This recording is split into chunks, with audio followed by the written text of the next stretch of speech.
Assalomu alaykum akalar. Rost ko'pchilik so'rayotgan savol Gruziyaga qanaqa kelinadi? Mana shu savol bo'lyapti rost ko'pchilikda.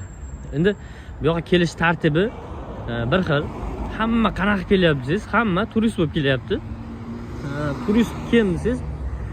Turist qanaqa keladi desiz? Turist bordi keldi, biletini oladi. Mehmonxona bromi, sug'urtasi, chiroyli o'ziga qaragan kiyimda bo'ladi. Sumkasida рабочий kiyimlari bo'lmaydi.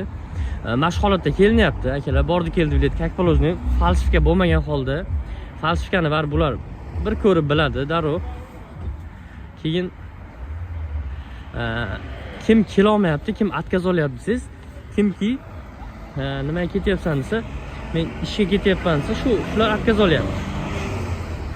Ishga kelayotgan odamlarga отказ beryapti. Ishga degan odamga. Yana nima pritsinalar откazga sabab bo'ladi siz? Masalan, odam kelyapti, turist 5 kunga, bir haftaga bordi keldi biletda tur paketi bor, 5 kun bir hafta. Oldingda qancha pul bor deyapti. Buni ham albatta so'rayapti. Oldidagi pul so'raganda $500 dan kam, $400, $300 puli bor odamni ham qaytarib yuboryapti. Qo'liga qog'oz beradi shunda. Puling kam degan qog'oz beradi. Puli kamligi uchun turistni aylanishingga yetmaydi bu pul degan ma'noda отказ qog'oz beradi. Keyin yana nima sababsiz?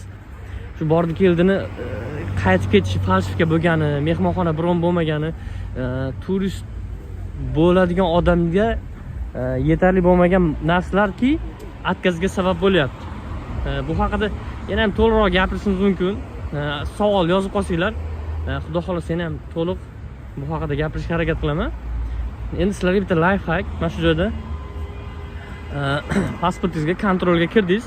Kirgan paytingizda qarang atrofga o'nlab odam turgan bo'ladi. Nima deydi? Qaysiki tekshirib pasportingizga pechat bosib o'tkazayotgan yoki kimlardir qiynab o'tkazmayotgan odamlar bo'ladi. O'zi yaxshilab e'tibor bersanglar, avvalo peshona rizq bu yoqqa kelishinglar. Qarab tursanglar, kayfiyati yaxshi odam bo'ladi. Imkon qadar kayfiyati yaxshi odamga boringlar. Sizdan ko'p narsa talab qilmaydi, ko'p narsa so'ramaydi. Endi kayfiyati yomon ko'pchilikni, rosa ko'pchilikni qaytarayotgan odamni oldiga boshlar, sizlarni ham katta ehtimol bilan qaytaradi. Haqiqiy turist bo'lsangiz ham, haqiqiy tur paketingiz bo'lsa ham, tur paketini qimmatidan olgan bo'lsangiz ham qaytarish ehtimoli bor. Chunki qaytayotganlar bor, xuddi shu holatda ham. Xo'p, yana keyin yana bitta tavsiya, viza karta olinglar. Viza kartangiz bo'lsa, xuddi ichida pul bo'lmasa ham uni tekshirib o'tirmaydi, lekin ayting, что viza kartamda pul bor deb. Meni viza kartamda pulim bor deb aytinglar.